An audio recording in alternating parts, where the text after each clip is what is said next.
Yuk.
kasil demen tinulat kabeh para yaksa magang anyar ana ing Keraton Gunung Arpa. Para yaksa ing mangsa aku nganakake gelar sepapaning kabeh para yaksa ana ing Keraton Gunung Arpa. Wiwit saka sajroning pendopo Keraton Gunung Arpa nganti tumeka panguraan jaba kabeh yaksa padha ngangklungake janggane padha midhangetake anggonku bakal paring dawuh kelawan kawula yaksa ana ing Keraton Gunung Arpa. Minangka wakiling kabeh para yaksa tuwa-tuwangganing para yaksa ana ing Gunung Arpa mung siram. Areng aku bawal mitrang piye tanggung jawabmu ngenani ruwet rendenge ana ing Keraton Gunung Arpa. Sang Prabu. Piye? Kepareng matur menawi lepat pun papunten dalem. Piye? Anggen kula neliti wonten ing Kadipaten Kraton Arpa. Wiwit pucuking harga. Lumerek wonten ing Karang Pradesan ing sawedal menika ayem tentrem gemah ripah loh jinawi sandang kalapapan muba-mubu pinduri alam bermatu. Kaya ngono ya teh. Yang mergo gemah ripahing kawula ana ing Keraton Gunung Arpa. Amarga karukunaning sengkut jukuting kabeh kawula ing Gunung Arpa kempodo nyempuyung lekase anggonku dilenggahke dadi pengayoman ana ing Gunung Arpa. Ora yaksa ing apa sebabe aku kudu nglumpukake marang kawula yaksa ing Gunung Arpa. Wong yektine bakal tak jarwani lan tak jak ketimbang. Nggih. Nalika nenek moyang swargi darah Imo Imantaka Nirbita Kawanja asa kukuban kuwi tansah satru bebuyutan karo darah pangruwatan yo darah Barata Pandhawa. Kang nalika semono darah Imo Imantaka ora ana rukune karo darah pangruwatan ya darah Barata Pandhawa.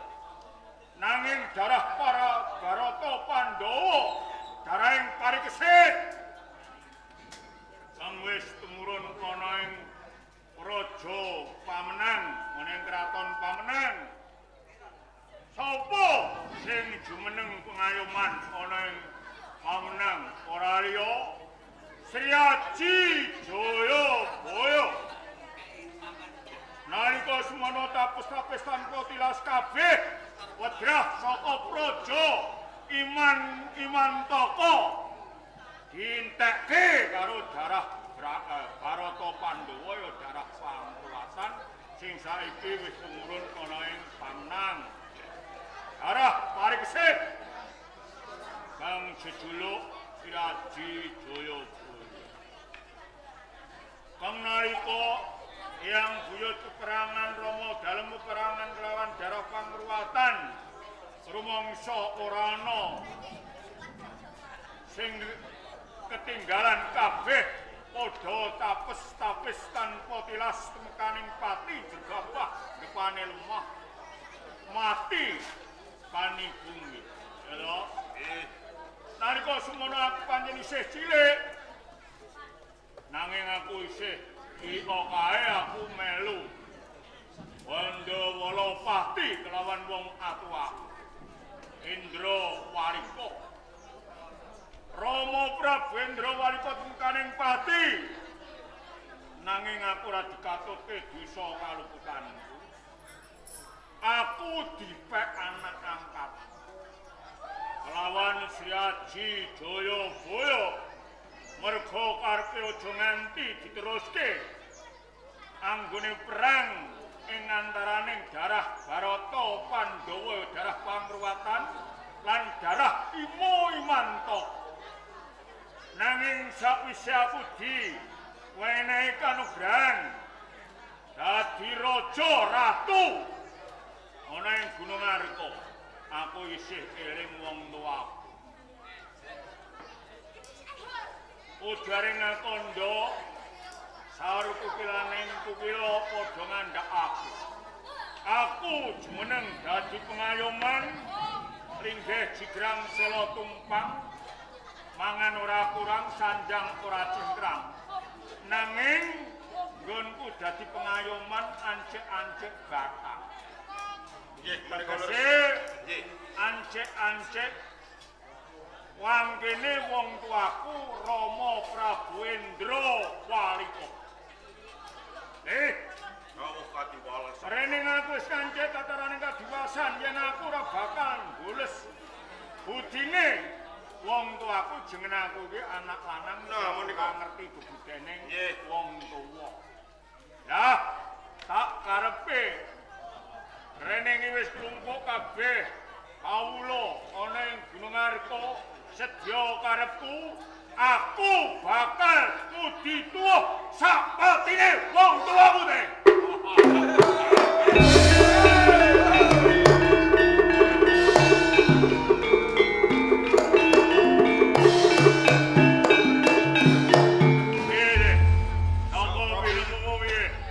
menawi pemangke kula menika kula condong kalih panjenengan. Saka pinemuku awit panjenengan menika jejer anak lanang. Heeh. Kedahipun mendem jero. Heeh. Mikul dur asmane wong tuwa. Ora kleru. Nggih. Yen kabeh kawula Gunung Arka para yaksa wis padha nyarujuki lekasku anggonku bakal mudi tuwa sak patine wong tuaku Rama Prabu Endra Walika. Mara kreklang pedrumbat ninggul kabeh kawula yaksa ketampe ayo tumeka ora